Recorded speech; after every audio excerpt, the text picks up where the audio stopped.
Concepto de iter criminis.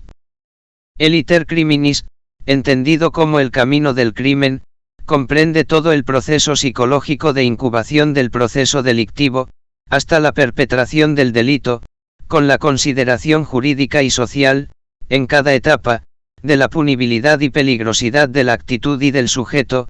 Cabanellas de Torres, 2003, página 213, es el estudio dogmático penal, de la psiquis del sujeto activo, desde el momento en que ha ideado la consumación de un determinado injusto penal, hasta que ha logrado conseguir la misma, e incluso agotarla.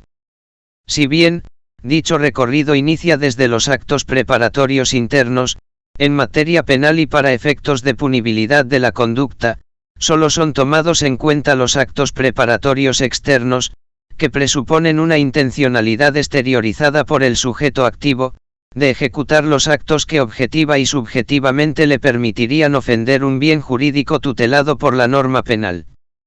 Castro Maradiaga, 2018.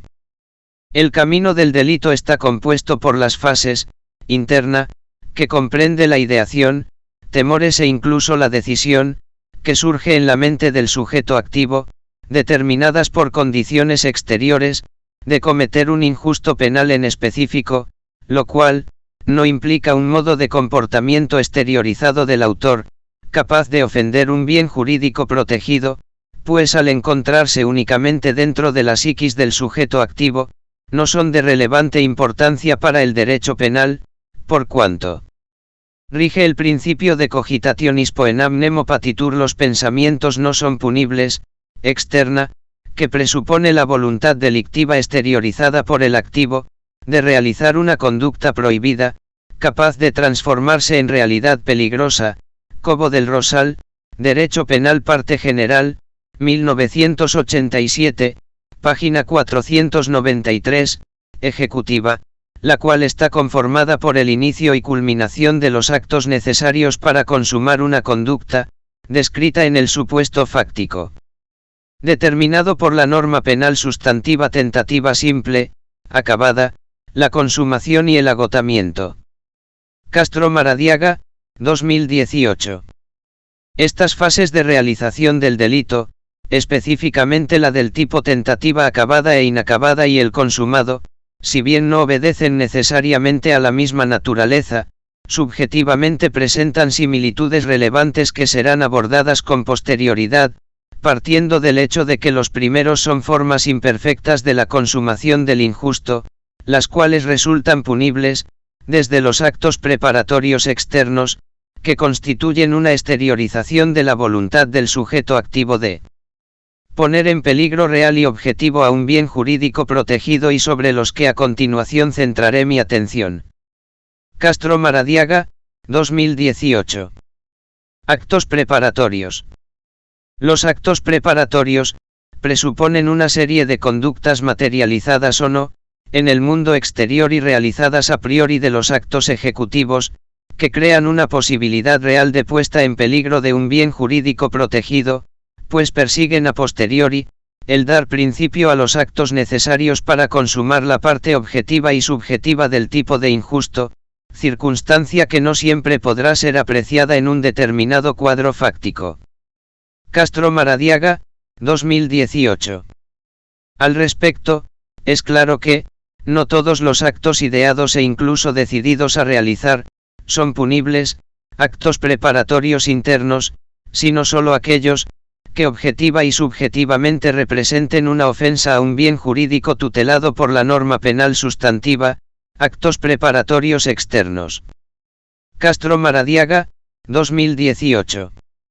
Ahora que puede darse el caso en el que, quien ha ideado la comisión de un determinado injusto penal, decide contárselo a un tercero, sea verbalmente, por escrito o por cualquier medio, revelación de la intención delictiva, de lo que pueden valorarse dos circunstancias: si el sujeto activo que cuenta su intención delictiva, no llega a ejecutarla por medios materiales adecuados, tal circunstancia no determina responsabilidad penal alguna, pues, constituye una simple declaración respecto del propósito de cometer algún injusto penal, esto fuera de los casos en que dicha declaración constituya con apego a la norma penal sustantiva, un delito instantáneo. En caso de que el sujeto activo que ha declarado su intención delictiva a otro sujeto, ejecute la parte objetiva del tipo, logrando consumar el hecho, permite establecer responsabilidad penal, incluso para aquel que pudiendo evitarlo o denunciarlo, adoptó una conducta omisiva. Castro Maradiaga, 2018. Los actos preparatorios pueden ser internos. Desde mi punto de vista, estos son actos que no tienen vida en el mundo exterior, por cuanto, se encuentran en la psiquis del sujeto activo al momento en que éste planea mentalmente la ejecución de una determinada conducta prohibida, lo cual, no supone una puesta en peligro a un bien jurídico tutelado por la norma penal sustantiva. Castro Maradiaga, 2018. Así pues, estos actos internos, ideación, planificación mental de la realización de un determinado injusto penal, deliberación, análisis mental que realiza el sujeto activo, respecto de las posibilidades de ejecutar certeramente el injusto penal ideado y la resolución que presupone la voluntad consciente de parte del sujeto activo, de iniciar la ejecución de un determinado injusto penal, resultan ser penalmente impunes, por cuanto, estos aún no han sido exteriorizados por el agente y no representan una ofensa puesta en peligro a un bien jurídico, pues en caso contrario, estaríamos en presencia de un derecho penal de autor, o modernamente conocido como derecho penal del enemigo, en el que se castiga a los ciudadanos, por su apariencia física e incluso por sus pensamientos. Castro Maradiaga, 2018. Externos. Estos actos externos, presuponen la exteriorización de una voluntad delictiva que trasciende e involucra a otros sujetos, en la posible ejecución de un determinado injusto penal, lo cual, denota una especial puesta en peligro al bien jurídico protegido, siendo esta la principal razón para su punición. Mirpuch, 2002, página 334. Ahora que, para que determinadas conductas puedan ser sancionadas como actos preparatorios externos, deben estar contenidos expresamente en la norma penal sustantiva, regulación que efectivamente realiza nuestra legislación, al tipificar los siguientes actos externos. Conspiración. El Código Penal vigente, penal, en adelante PIEN, establece cuáles son los actos preparatorios externos que resultan relevantes para el derecho penal, siendo estos, la conspiración, conjuración o confabulación de varias personas contra alguno, con el objeto de perderle o causarle daño, Cabanellas de Torres, 2003, y la proposición, iniciativa que una persona hace llegar a otra, con objeto de obtener su concurso. Cabanellas de Torres, 2003, para cometer un delito. Así pues, la norma penal sustantiva plantea que, la conspiración existe cuando dos o más personas se conciertan para cometer un delito y resuelven ejecutarlo. Castro Maradiaga, 2018. Regulación que expresamente requiere, para la punibilidad de la conducta, que ésta sea ejecutada por una pluralidad de sujetos activos, quienes deben haber resuelto conjuntamente, el ejecutar un determinado un injusto penal. Mirpuch, 2002. Si bien la conspiración, en un principio supondría una asociación para delinquir, es preciso aclarar, que, aunque en ambas conductas se pretende la tutela de bienes jurídicos protegidos que han sido puestos en peligro por actos externos, la asociación para delinquir exige una permanencia en el tiempo, de tal manera que, mientras los conspiradores conjuntamente planean la comisión de un injusto penal determinado, los asociados para delinquir, se dedican permanentemente a la consumación de conductas prohibidas. Castro Maradiaga, 2018.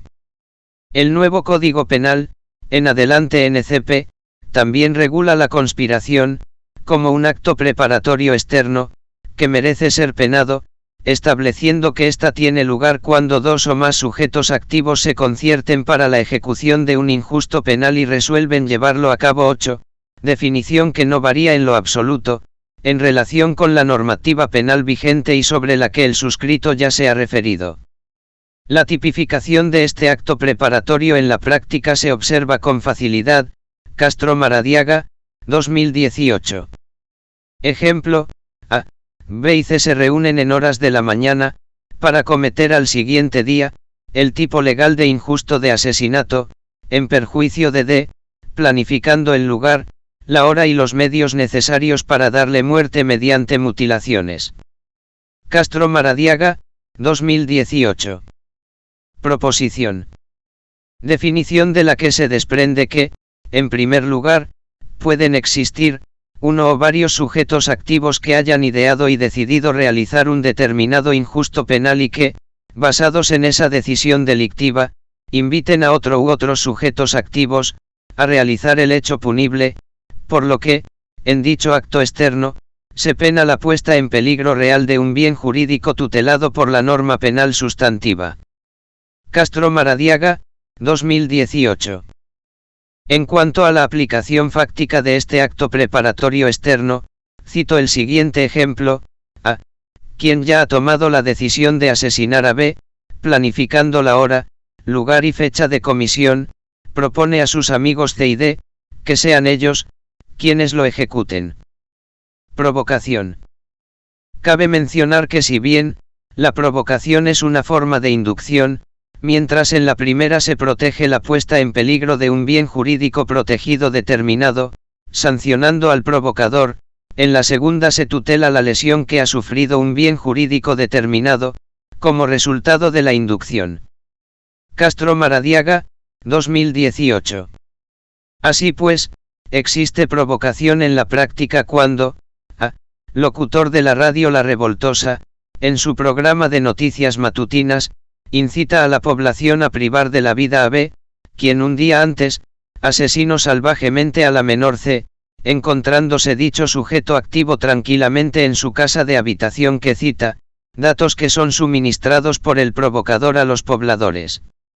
De aquí se desprende que, si la población decide ejecutar la conducta prohibida descrita en el tipo de injusto de homicidio, A, será inductor de dicho injusto, recibiendo la misma pena que el autor, y si nadie secunda su idea, será simplemente un provocador del injusto en cuestión.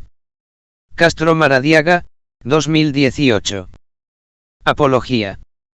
La apología del delito elogio, solidaridad pública o glorificación de un hecho delictivo o de su autor a causa de él, Cabanellas de Torres, 2003, se encuentra regulada en la parte especial del PIE en delitos contra el orden público, estableciendo como punibles aquellas conductas ejecutadas por un sujeto activo y que se dirijan no solo a la incitación a la comisión de un injusto penal determinado, sino también aquellas dirigidas a la incitación de acometer un género de tipos legales de injusto, plasmándose también que, se considera apología el incumplimiento de una ley, o bien el hacer mofa de sus disposiciones, penal.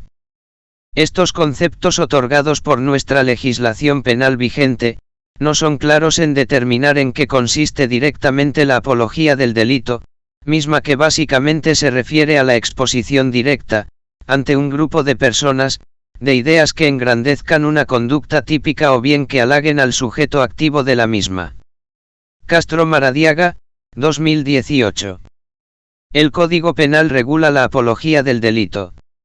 La aplicación fáctica de la apología se observa fácilmente en el siguiente ejemplo: A, quien al encontrarse dirigiendo una marcha universitaria, misma que es reprimida por las tropas especiales de la Policía Nacional, le expresa a la multitud que deben recordar el asesinato atroz, cometido por B, C y D, en contra de E, oficial de policía, hecho acaecido hace una semana y cuya conducta ejecutada por los sujetos activos, merece admiración y debe servir de ilustración.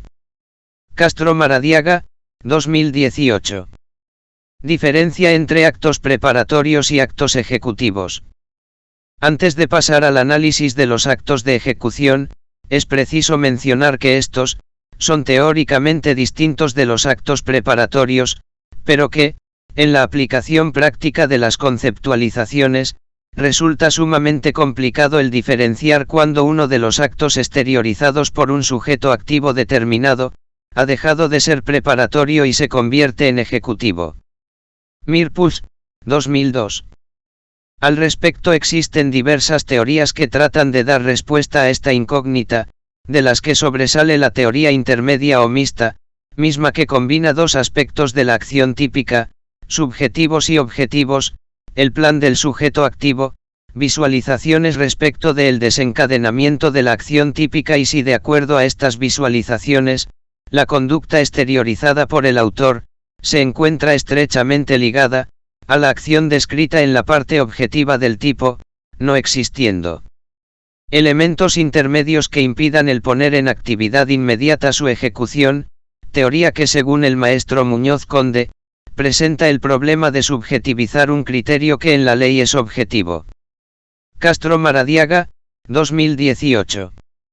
De dicha teoría se desprende que la principal diferencia entre ambos actos, radica en el comienzo de la ejecución de la conducta típica, en la que a ciencia cierta, solo el sujeto activo que ejecuta la conducta prohibida, conoce en qué fase del delito se encuentra su intención exteriorizada, pues por ejemplo, el hecho de comprar un arma, puede ser un acto preparatorio del injusto penal de homicidio, y se convierte en acto ejecutivo, cuando emplea dicha arma con el propósito consciente y voluntario de obtener el resultado lesivo al bien jurídico vida, razón por la cual, para establecer una diferencia fáctica, debe atenderse no solo a la constitución de cada tipo de injusto en específico, sino también de las circunstancias que acompañan su realización. Castro Maradiaga, 2018. Formas imperfectas de la consumación del delito. Se les conoce con este nombre, a las etapas del iter criminis, que parten de los actos ejecutivos que han sido exteriorizados por el sujeto activo, al momento en que se propone consumar la conducta prohibida, descrita en el supuesto de hecho de la norma jurídico-penal, mismos que por su propia naturaleza no pueden llegar hasta la culminación de la parte objetiva del tipo determinado, quedando interrumpidas en cualquiera de sus etapas de ejecución. Dichas formas imperfectas, serán ejemplificadas con situaciones fácticas típicas de los injustos de homicidio y asesinato, los cuales, al ser delitos de resultado, permiten la fácil ilustración de las mismas. Castro Maradiaga, 2018. Tentativa inacabada. La tentativa inacabada, se define como el actuar activo u omisivo, voluntario y consciente, de dar principio a la ejecución de la conducta prohibida, descrita en el supuesto de hecho de la norma jurídico-penal, sin lograr ejecutar todos los actos de la parte objetiva del tipo, que le permitan consumar en tipo legal de injusto, debido a razones ajenas a la voluntad del agente y por ende, lejos de los supuestos de evitación voluntaria de la consumación del injusto penal desistimiento voluntario. De la consumación del delito, Bacigalupo, Lineamientos de la teoría del delito, 1974, página 111.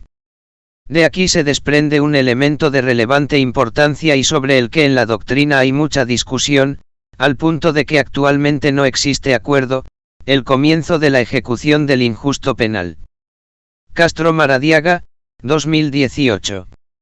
Al respecto se han planteado diversas teorías que pretenden distinguir, con la mayor precisión posible, los actos ejecutivos, de los simplemente preparatorios, entre ellas tenemos, teoría objetivo formal plantea que el punto de partida del comienzo de la ejecución de la parte objetiva del tipo, está constituido por el desarrollo de la conducta descrita por el verbo rector, empleado en el supuesto de hecho de la norma jurídico-penal, teorías objetivo-material, consideran que para determinar el comienzo de la acción descrita en el supuesto de hecho de la norma penal sustantiva, debe acudirse a criterios materiales, que permitan delimitar objetivamente el inicio del campo previo a la ejecución, tales como, la unidad natural de acción, Mirpuls, 2002, teorías objetivas y tentativa, cuando se inicia la acción típica, y ésta se interrumpe por causas independientes a la voluntad del agente,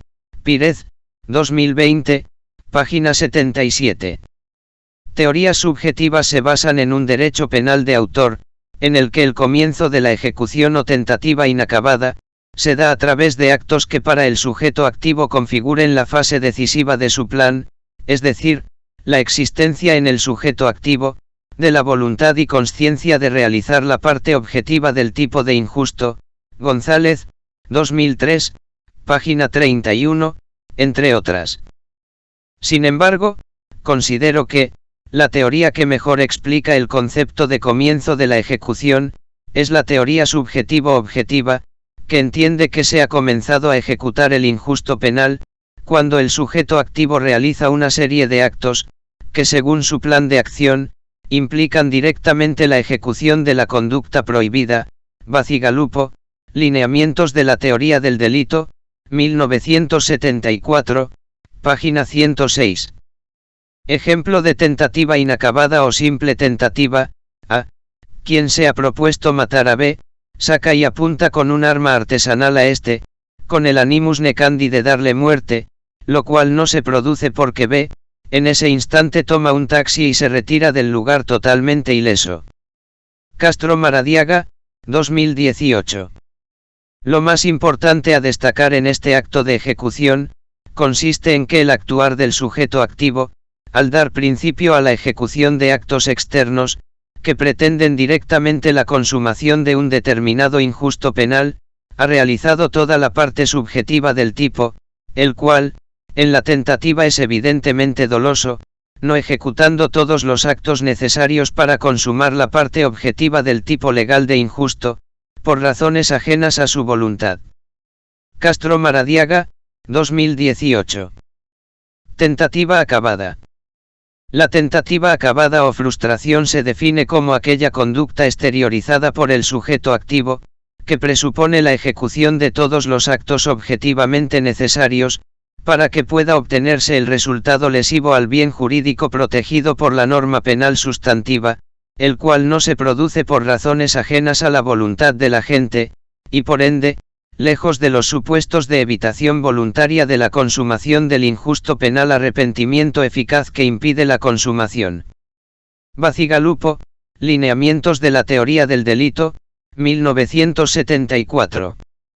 Considero que para lograr diferenciar una tentativa acabada, de una tentativa inacabada, debe atenderse a criterios subjetivo-objetivo, partiendo del hecho de que en la primera fase ejecutiva se han realizado todos los actos, que son necesarios para consumar un determinado hecho punible, y en la segunda solo se han realizado parte de estos, no produciéndose en ambas fases, el resultado lesivo al bien jurídico protegido, por razones ajenas a la voluntad del agente, completándose en su totalidad. El tipo subjetivo de la norma penal sustantiva, no así la parte objetiva, pues por su propia naturaleza, siempre ha de quedar imperfecta. Mirpus, 2002. Tentativa inidónea y el delito imposible. En principio debe señalarse, que para un sector de la doctrina, no existe diferenciación entre tentativa inidónea y delito imposible, estudiándoseles como términos iguales, que pueden presentarse en diversos supuestos, por lo que, será criterio del suscrito el mantener que sí existe una diferenciación teórica, entre dichos conceptos, por lo que, mi estudio de cada uno de estos actos también imperfectos, será abordado de forma individual. Así pues, en palabras del maestro Mirpus, la tentativa inidónea o bien delito imposible, se presenta, Castro Maradiaga, 2018. Cuando por inidoneidad del objeto, de los medios o del sujeto, no podía llegarse a la consumación del delito efectivamente intentado, Mirpus, 2002. De esta definición, se pueden analizar tres aspectos que la componen y que evidentemente resultan independientes entre sí. El primer elemento es la inidoneidad de los medios, lo que desde mi punto de vista corresponde a la tentativa inidónea, pues comprende el hecho de que un sujeto activo determinado, ejecute una conducta de dar principio, o bien ejecutar todos los actos encaminados a la producción de un resultado típico, mismo que no puede producirse, debido a que de acuerdo con sus propiedades objetivas, el medio empleado arma o herramienta seleccionada para la causación del resultado típico, para tal efecto. No es adecuado para lograr la consumación material del hecho. Cobo del Rosal, Derecho Penal Parte General, 1987, página 502. De aquí que la no producción del resultado típico, no se presenta por causas fortuitas, que irrumpen el curso causal de una acción exteriorizada por un sujeto activo y que objetivamente pone en peligro el bien jurídico protegido, sino que, dicha acción analizada, no presupone relativamente desde el principio de la ejecución de los actos, un peligro concreto, por imposibilidad del medio. Castro Maradiaga, 2018. Ejemplo: A. Quien se ha propuesto matar a B, compra para tal efecto una pistola calibre, la cual, al momento de ser empleada por el sujeto activo, en el lugar planificado, no logra martillar el proyectil, debido a un desperfecto de fábrica insuperable, no siendo expuesto, desde un punto de vista ex post, el bien jurídico protegido vida. Castro Maradiaga, 2018. En lo que respecta al segundo elemento, inidoneidad del sujeto activo o autor de la conducta exteriorizada, esta se da cuando el autor, sin la calificación de autor, realiza la acción típica de un delito que exige una específica calidad del sujeto activo, ejemplo, el que en la creencia de ser funcionario, recibe una dádiva, Bacigalupo, Lineamientos de la teoría del delito, 1974, de lo que se desprende que en este supuesto, ya no puede hablarse de tentativa, por cuanto el actuar del sujeto activo, ha ido más allá de los actos ejecutivos, pues presupone la consumación de una conducta en la que el sujeto que la ejecuta, por tratarse de un delito especial propio, no tiene las cualidades para ser autor del delito, siendo esto, una forma de delito putativo 38, en la que quien ejecuta acción, presupone estar cometiendo un delito,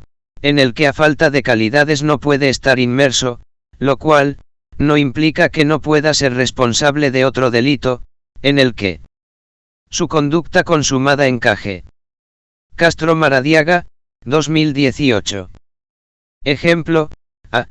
Por un arrebato, devenido de la suposición equivocada de que B, a quien su padre C, le acaba de presentar, es un hermano fuera del matrimonio, le da muerte con un arma de fuego. Esta conducta no será típica del injusto penal de parricidio, por cuanto, en este el sujeto activo debe estar unido con la víctima por una relación de parentesco ascendiente, descendiente, hermano, cónyuge o conviviente en unión de hecho estable, lo cual, no se aprecia en la situación fáctica en cuestión, en la que el activo yerro en su suposición, causando un resultado, que, si bien no encaja en el tipo calificado, sí es típico del tipo penal base de homicidio. Castro Maradiaga, 2018. En cuanto al tercer y elemento referido a la idoneidad del objeto material, es lo que, según mi criterio, configura denominado delito imposible, pues se trata de situaciones fácticas en las que el objeto no permite la consumación, o bien falta en su totalidad.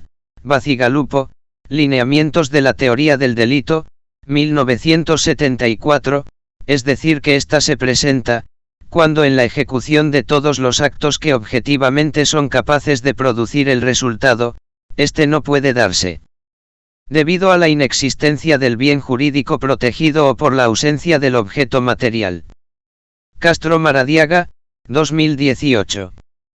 Es importante resaltar que, en cuanto a la inexistencia del bien jurídico protegido en un delito de resultado como el homicidio, se aprecia una imposibilidad jurídica de la consumación de la conducta punible, por cuanto, el bien jurídico que se tutela, vida, no existe al momento en que el sujeto activo exteriorizó su conducta, siendo claro que, quien intenta matar a una persona sin vida, jamás habrá podido encajar en la conducta prohibida de homicidio y mucho menos tentarlo. Sin embargo, en el supuesto de ausencia del objeto material sobre el que recae la acción, el bien jurídico protegido sí existe, pero jamás fue concretamente expuesto, pues el sujeto pasivo no se encontraba en el lugar del hecho al momento en que el sujeto activo exteriorizó la conducta prohibida. Castro Maradiaga, 2018. Ejemplo: inexistencia de bien jurídico protegido. A. Quien se ha propuesto asesinar a B, penetra en la casa de habitación del segundo, se introduce en su alcoba y aprovechando que está acostado, le dispara 10 veces con un arma de fuego. Sin embargo, B hacia 2 horas antes de que ingresara a la vivienda, había fallecido súbitamente de un derrame cerebral. Castro Maradiaga, 2018. Ejemplo: ausencia del objeto material sobre el que recae la acción. A. Quien se ha propuesto asesinar a B, penetra en la casa de habitación del segundo, se introduce en su alcoba y creyendo que está acostado, le dispara 2 veces con un arma de fuego. Sin embargo, B no se encontraba en la alcoba, siendo las almohadas de este, las víctimas de A. También podría presentarse el caso en que la idoneidad de la tentativa sea evidentemente notoria, al punto de que para cualquier espectador objetivo, colocado en la situación de autor, sea imposible suponer la posibilidad de puesta en peligro del bien jurídico protegido, lo cual, se conoce con el nombre de tentativa irreal, Mirpuls, 2002, misma que no se encuentra regulada en el PIEN y que puede ser subsumida en lo establecido en el NCP respecto del delito imposible, por ser absolutamente impune. Ejemplo: A. Quien se ha propuesto matar a B, fabrica un muñeco de algodón de este, y le clava 50 alfileres. Iter criminis en la omisión.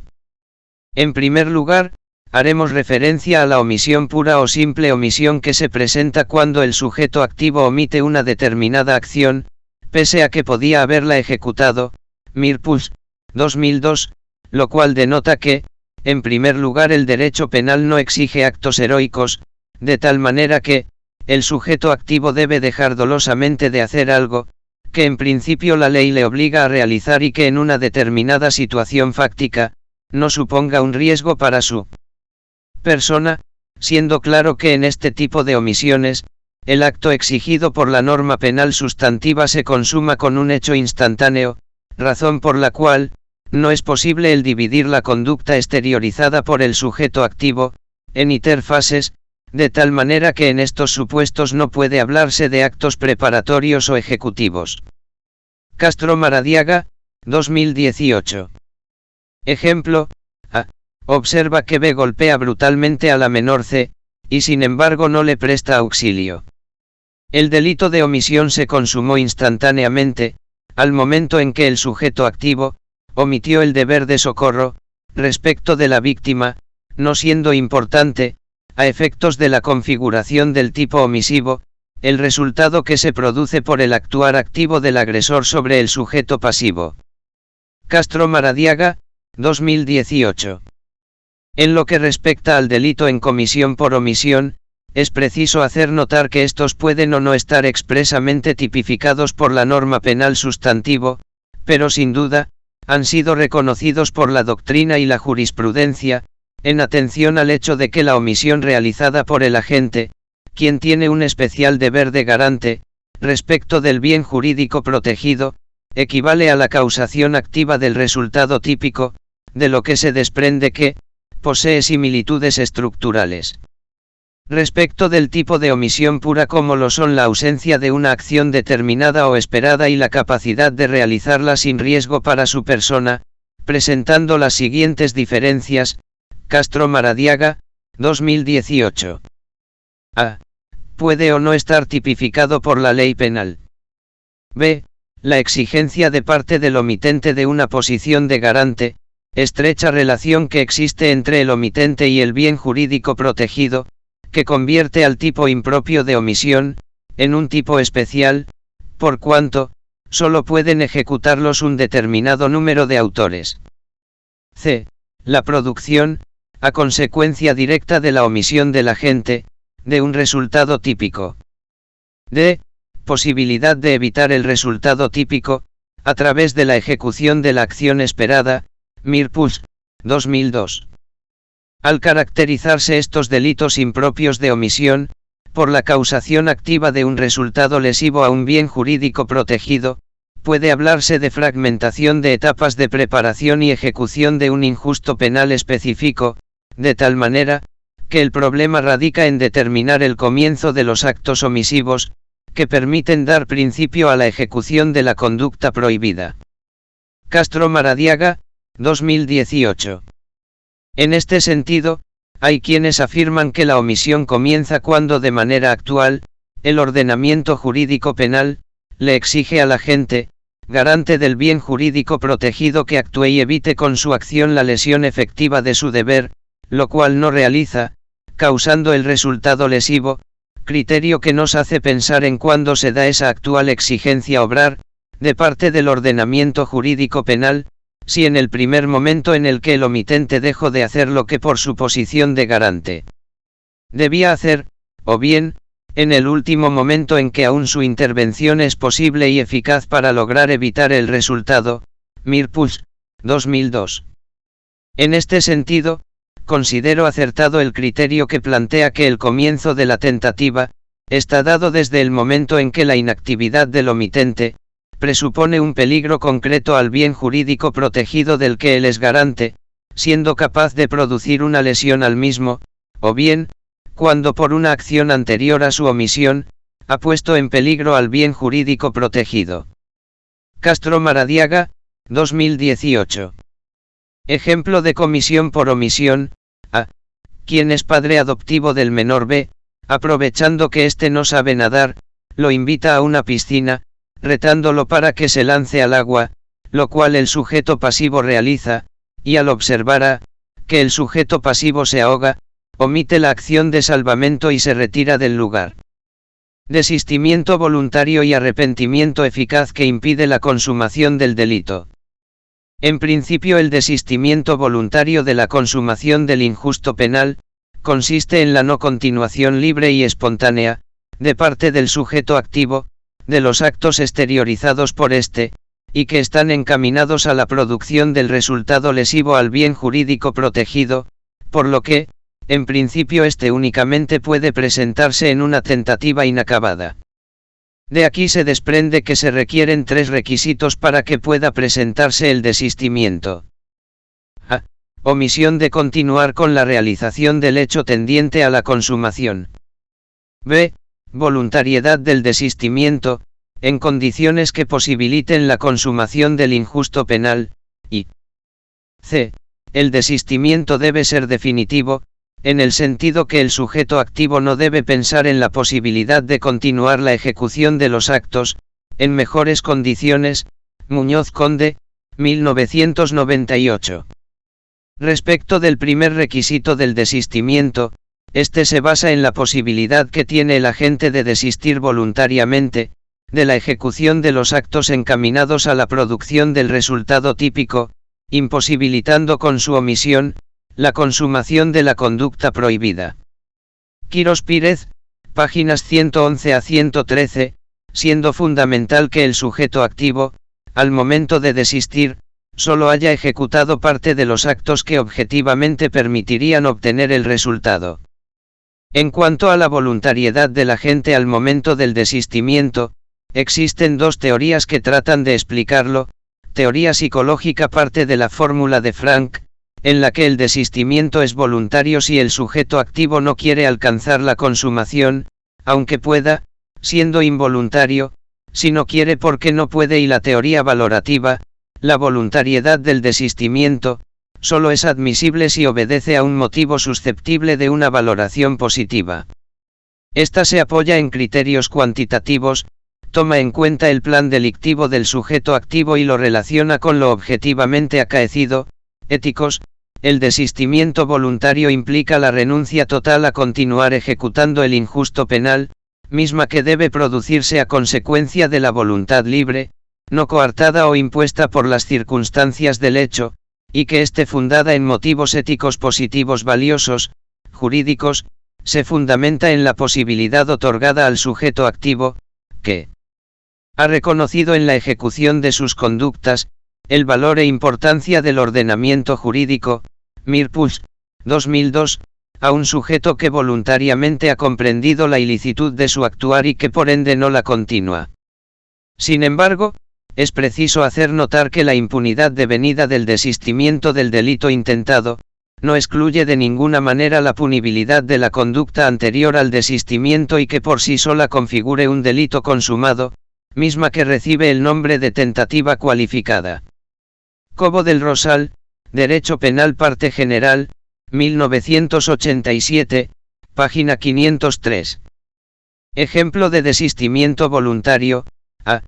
Quien se ha propuesto asesinar a B, se persona en el lugar planificado para consumar la conducta prohibida, saca el arma destinada para obtener el resultado, apunta al sujeto pasivo, pero voluntaria y espontáneamente, decide no continuar con la ejecución, retirándose del lugar. Castro Maradiaga, 2018. Ejemplo de tentativa cualificada: A. Quien se ha propuesto asesinar a B, disparándole desde la azotea de un edificio cercano al trabajo del sujeto pasivo, ingresa a dicho local, forzando las cerraduras de las puertas de acceso que le impiden llegar a la azotea. Una vez estando en el lugar planificado, desiste libre y espontáneamente de continuar los actos que objetivamente permitirían obtener el resultado lesivo al bien jurídico protegido. De esto se infiere, que, si bien el sujeto activo no responderá de la tentativa inacabada de asesinato, será responsable del delito instantáneo de daños a la propiedad, ocasionado a las cerraduras de las puertas del local por el elegido. Castro Maradiaga, 2018. En cuanto al arrepentimiento eficaz que impide la consumación del delito, se considera que éste se produce, una vez que el sujeto activo ha exteriorizado todos los actos objetivamente capaces de producir el resultado lesivo al bien jurídico protegido y de forma activa, espontánea y voluntaria, decide evitar el resultado típico. De aquí pueden desprenderse tres requisitos. Castro Maradiaga, 2018. A. La realización activa, de actos tendientes a evitar el resultado lesivo al bien jurídico protegido. B. La voluntariedad y espontaneidad de impedir activamente, y por los medios a su alcance el resultado, pues en este supuesto, el sujeto activo no puede pensar en la posibilidad de continuar la ejecución del delito con posterioridad, debido a que ya ha ejecutado todos los actos tendientes a consumar la conducta prohibida, por lo que, su decisión está indicada a evitar el resultado o no. Castro Maradiaga, 2018. C. El arrepentimiento activo debe presentarse antes de haberse consumado el delito. Sin embargo, puede suceder durante el arrepentimiento eficaz, únicamente en tentativa acabada, que exista lo que se conoce error en el arrepentimiento, en los que el resultado se produce aun y cuando el sujeto activo realizó una serie de actos tendientes a evitar la consumación del injusto penal. En principio deben tomarse en cuenta, al momento de valorar las circunstancias de cada situación fáctica en concreto, si los actos exteriorizados por el agente, para evitar el resultado, fueron inútiles debido a una imprudencia, debiéndose en tal caso imponer responsabilidad penal con base a esa forma de imputación, o bien si la consumación de la conducta obedece a causas fortuitas, en las que deberá plantearse la atenuante o eximente de responsabilidad penal que corresponda. Muñoz Conde, 1998. Al igual que en el desistimiento voluntario, la principal consecuencia que trae consigo el arrepentimiento eficaz de consumar la conducta típica, radica en la no imposición de la sanción penal, respecto del delito que, mediante la ejecución de todos los actos objetivamente adecuados, pretendía consumar, y antes de lograrlo se arrepintió y evitó directamente o a través de terceros, la producción del resultado típico. De tal manera que, en este supuesto, también son punibles aquellos actos anteriores al arrepentimiento eficaz del agente, que por sí solos constituyan injustos penales independientes, tentativa cualificada, mismos que desde mi punto de vista se presentan con mayor anuencia en el arrepentimiento, por tratarse de una tentativa acabada. Ejemplo de arrepentimiento eficaz: A. Quien se ha propuesto asesinar a B, se persona en el lugar planificado para consumar la conducta prohibida, saca el arma destinada para obtener el resultado, apunta y con animus necandi le dispara al sujeto pasivo, lesionándole el hombro, momento en que voluntaria y espontáneamente, decide no consumar pudiendo hacerlo la parte objetiva del tipo, retirándose del lugar. Ejemplo de tentativa cualificada: A. Quien se ha propuesto asesinar a B, se persona el lugar planificado para consumar la conducta prohibida, saca el arma destinada para obtener el resultado lesivo al bien jurídico protegido, apunta y con animus necandi le dispara al sujeto pasivo, lesionándole el hombro, momento en que A. Voluntaria y espontáneamente, decide no consumar pudiendo hacerlo la parte objetiva del tipo, retirándose del lugar. De esto se infiere, que si bien el sujeto activo no responderá de la tentativa acabada de asesinato, será responsable del delito de resultado de lesiones, ocasionado al pasivo de la acción. Ejemplo de fracaso en el arrepentimiento: A. Quien se ha propuesto asesinar a B, se persona el lugar planificado, saca el arma, apunta y con animus necandi le dispara al sujeto pasivo, lesionándole en el abdomen, momento en que A. Voluntaria y espontáneamente, decide no consumar pudiendo hacerlo la parte objetiva del tipo, y traslada a B al hospital más cercano, mismo que al ingresar al hospital fallece, debido a la pérdida masiva de sangre. González, 2003.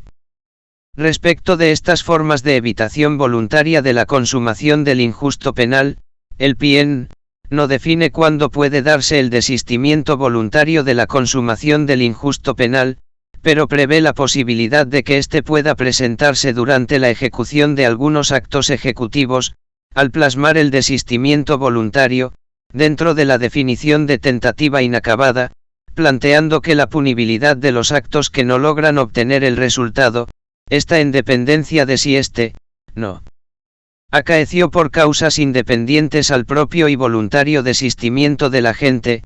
Muñoz Conde, 1998.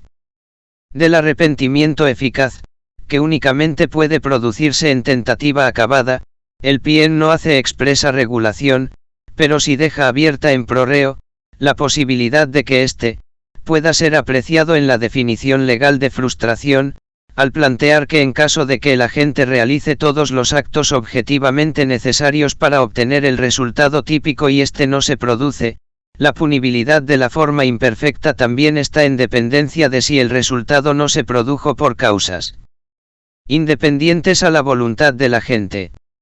Muñoz Conde, 1998. Consumación. La consumación es aquella que acaece una vez que se ha realizado la totalidad de los elementos del tipo de injusto de que se trate, incluyendo las actividades descritas por él y al resultado típico 65, es decir que, para que un delito se entienda consumado en delitos de resultado, como es el caso que nos ocupa homicidio y asesinato, se requiere que el sujeto activo realice todos los actos objetivos y subjetivos, descritos por el tipo de injusto determinado, y que como consecuencia de ello, se produzca el resultado lesivo, al bien jurídico protegido. González, 2003. La anterior definición de consumación, es la que se conoce como formal, pues plantea directamente que el injusto penal se entiende consumado, con la lesión efectiva del bien jurídico protegido, es decir con la culminación del supuesto de hecho descrito por la norma penal sustantiva. Sin embargo, existe otro tipo de consumación conocida como material, agotamiento o terminación del delito, en la que el sujeto activo, no solo realiza todos los elementos típicos, sino que consigue satisfacer la intención que perseguía. Mirpus, 2002, de tal manera, que el agotamiento presupone que el autor que ha exteriorizado la conducta punible, ha logrado consumarla y más aún, ha conseguido satisfacer plenamente su finalidad delictiva. González, 2003. En cuanto al agotamiento, se plantea que generalmente solo puede darse en delitos que tiendan a perseguir una finalidad posterior a la consumación formal del hecho, delitos de apoderamiento, que persiguen una vez que se presenta la consumación formal de la conducta típica, el poder lucrarse de la cosa ilícitamente en su poder. Sin embargo, es mi criterio que, si bien no puede apreciarse el agotamiento en el tipo de resultado base de homicidio, sí puede apreciarse consumación material en el calificado de asesinato, por cuanto, el PM plasma como una de las características propias de este injusto penal, la posibilidad de que el sujeto activo, lo haya ejecutado, por un interés distinto al de causar simplemente la muerte del sujeto pasivo por precio o recompensa remuneratoria 67, de tal manera, que el tipo de asesinato con base a esta causal, estará formalmente consumado con la muerte del sujeto pasivo y se agotará cuando el sujeto activo reciba el precio o recompensa remuneratoria. Muñoz Conde, 1998. El PIEN establece expresamente la punibilidad del delito consumado y de las formas imperfectas de la consumación del injusto penal 68, pero no define en qué consiste la consumación, lo cual obedece al hecho, de que cada tipo penal plantea con claridad, la consumación de la conducta típica. Asimismo, nuestra legislación penal vigente, no considera necesario, que se dé el agotamiento del delito, para que la acción exteriorizada por el agente, que objetiva y subjetivamente ha configurado el tipo, se entienda consumada y merecedora de sanción penal por la comisión completa del tipo. Por su parte el NCP, también establece la punibilidad del delito consumado y de las formas imperfectas de la consumación del injusto penal 69, pero a diferencia del PIEN, plantea expresamente una definición legal de lo que se entiende por consumación, estableciendo que, un delito se considera consumado cuando el autor realiza todos los elementos del delito. Muñoz Conde, 1998. Definición de la que se infiere que, el sujeto activo debe ejecutar una conducta que cumpla con la parte objetiva y subjetiva del injusto penal ad hoc, y luego de esto es que se podrá entender como consumado el delito, no tomándose en cuenta si éste logró o no la satisfacción plena de su finalidad delictiva consumación material. A. Quien se ha propuesto matar a B, le dispara en la cabeza, obteniendo instantáneamente el resultado muerte. Mirpus, 2002. Ejemplo de delito consumado material. A. Quien es sicario de profesión, acepta la tarea de asesinar a B, por la suma de $100 netos, de los cuales, recibirá el 50% al inicio del trabajo y el otro 50% luego de que se produzca el resultado muerte. De tal manera, que el sujeto activo consumara formalmente el asesinato con la muerte del sujeto pasivo y lo agotara, cuando reciba el dinero restante, por la culminación de su trabajo. Mirpus, 2002. Conclusiones. El conocimiento del iter criminis, representa sin duda una de las principales herramientas que debe manejarse al momento de tratar de determinar el grado de responsabilidad penal que tiene el agente, en determinadas situaciones fácticas, en las que el resultado se produjo por distintas causas subjetivas y objetivas, o bien cuando éste no se consumó por causas ajenas a la voluntad del agente y en las que la parte subjetiva se consuma, quedando inconclusa la parte objetiva del tipo, o en situaciones de mayor complejidad, que exigen de parte del litigante, juez, fiscal o estudioso del derecho, un nivel de mayor conocimiento al momento de solicitar, así como resolver, con bases jurídicas, lo que en derecho a cada quien corresponde. Mirpus, 2002. El camino del delito, consiste en la punibilidad de una serie de conductas activas u omisivas, que han sido exteriorizadas por un sujeto activo y que ofenden bienes jurídicos tutelados por la norma penal sustantivo, a fin de que éstas puedan prevenirse, y con ello aminorarse en cierta medida, el índice delictivo que existe en cada sociedad organizada, y que define estadísticamente la seguridad jurídica de sus ciudadanos. Sin embargo, las interfases no pueden presentarse en todos los delitos de la parte especial de la ley penal, razón por la cual, la casuística giró en torno a los delitos de resultado de homicidio y asesinato, en los que claramente se demostró, la practicidad social que tiene lo jurídico, desde el primer momento en que los sujetos activos, deciden exteriorizar conductas punibles, sin medir las consecuencias jurídicas de sus actos externos, dejándose entrever, en los casos que la ley lo permite. La relevancia que tiene que el sujeto activo tome conciencia de los actos que ejecuta y por ello decida no continuarlos, aun cuando se encuentre inmerso en el inicio de una conducta punible, pues esa toma de conciencia de lo éticamente correcto, antes de la consumación formal del injusto penal, trae consigo un reconocimiento jurídico de parte de la ley penal, que en determinados casos aminora e incluso excluye la responsabilidad penal. Pírez, 2020. Bibliografía. Bacigalupo. 1974, Lineamientos de la teoría del delito.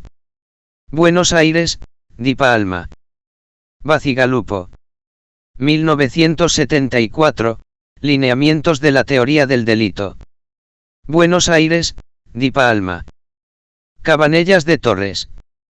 2003, Diccionario Jurídico Elemental. España, ed.